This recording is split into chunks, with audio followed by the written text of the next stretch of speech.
বাংলাদেশের মানুষের সেবা করার সুযোগ পায় তাহলে মালিক হবে না, সেবক হবে ইনশাআল্লাহ। আজ আমি ঘোষণা দিচ্ছি, লক্ষ জনতাকে সাথে নিয়ে বাংলাদেশ জামাতে ইসলামী থেকে যারা আগামীতে সংসদ সদস্য হিসাবে নির্বাচিত হবেন, আরে আপনারা কথা বন্ধ করেন, আপনারা কথা বন্ধ করেন, সবাই বসে পড়েন, সবাই বসেন, বসেন, কেউ দাঁড়াবেন না, সবাই বসেন। যদি আল্লাহর ইচ্ছায় জনগণের ভালোবাসায় বাংলাদেশ জামাতে ইসলামী থেকে সংসদ সদস্যরা নির্বাচিত হয়ে সরকার গঠন করেন, তাহলে কোনো এমপি, কোনো মন্ত্রী আগামীতে সরকার কিন্তু প্লট গ্রহণ করবে না। কোনো এমপি এবং কোনো মন্ত্রী ট্যাক্সবিহীন কোনো গাড়ি চড়বে না। কোনো এমপি এবং কোনো মন্ত্রী তার নিজের হাতে কোনো টাকা চালাচালি করবে না। কোনো এমপি এবং কোনো মন্ত্রী যদি তার নির্দিষ্ট কোনো কাজের জন্য বরাদ্দ পেয়ে থাকেন, কাজ শেষ হওয়ার সাথে সাথে বাংলাদেশের 18 কোটি মানুষের কাছে তারা তার প্রতিবেদন তুলে ধরতে বাধ্য হবে। সম্মানিত বন্ধুগণ, চাঁদা আমরা নিব না, দুর্নীতি আমরা করব না, চাঁদা আমরা নিতে দেব না, দুর্নীতি আমরা সহ্য করব না।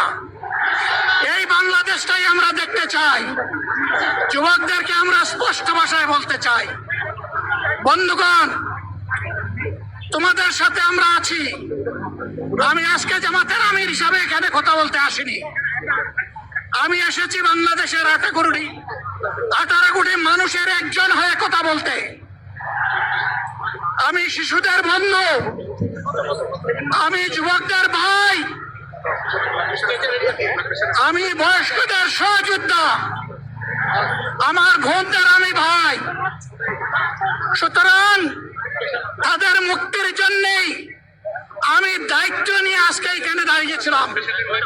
আল্লাহর ইচ্ছা শরীর আমাকে সাময়িকভাবে সহযোগিতা করে নাই, এটাও আল্লাহর ইচ্ছা যে এখন আল্লাহ আমাকে কথা বলার সুযোগ দিচ্ছেন। আমি বলতে চাই, বাংলাদেশের নির্দিষ্ট কোন শ্রেণীর মুক্তির জন্য আমাদের এই লড়াই নয়। রাস্তার একজন পরিচ্ছন্নতা কর্মী, চা বাগানের একজন শ্রমিক, রক্ত পানি করা ঘাম জড়ানো আমার একজন রিক্সা চালক ভাই মাঠে ময়দানে বাংলাদেশের মানুষের মুখে যারা এক মুঠো ভাত তুলে দিতে চায়, আমার সেই কৃষক বন্ধুটি, আমি তাদের হয়ে আজকে এখানে কথা বলতে এসেছি। আমি কোন অভিজাত শ্রেণীর হয়ে এখানে কথা বলতে আসিনি। আল্লাহ তাআলার অশেষ মেহেরবানি, আজীবন সকল রক্ত চক্রকে উপেক্ষা করেছি, যে জুলুমের পরোয়া করি নাই। আমার আফসোস, 24 সালে জাতিকে মুক্তি দিতে গিয়ে যারা জীবন দিয়ে শহীদ হলো, আমি তাদের একজন হতে পারলাম না। আপনাদের কাছে দোয়া চাই, ইনসাফের ভিত্তিতে একটি দেশ গড়ে তোলার জন্য আগামীতে যে লড়াই হবে। আমাকে সবাই চাপ দিচ্ছে, কেউ বলে ভাই শেষ করেন, কেউ বলে চাচা শেষ করেন।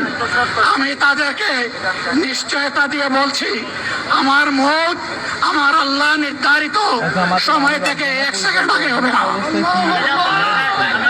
এবং হায়াত যা দিয়েছেন তার 1 সেকেন্ড আগেও আমি যাব না। অতএব মহান আল্লাহর কাছে আবারও তৌফিক চাই। আপনাদের কাছে যে কষ্ট হয়েছে, আপনারা, আমি তো এখানে শান্তিতে বসাচ্ছিলাম আর চতুর্দিকে শুধু দৃষ্টি বুলাচ্ছিলাম। কি কষ্ট হচ্ছে আমার ভাইদের, প্রিয় ভাইরা, এই কষ্ট আল্লাহর জন্য, এই কষ্ট কার জন্য? ইনশাআল্লাহ আল্লাহ তাআলা আপনাদেরকে তার উপযুক্ত জায়গা দুনিয়া দিবেন, আখেরাতে দিবেন। আপনাদের এই ত্যাগের বিনিময়ে নতুন বাংলাদেশ আমরা পেয়ে যাব। আসুন সেই নতুন বাংলাদেশের জন্য একবার স্লোগান দিয়ে শেষ করি, নারায়ে তাকবীর। আসসালামু আলাইকুম ওয়া রাহমাতুল্লাহ।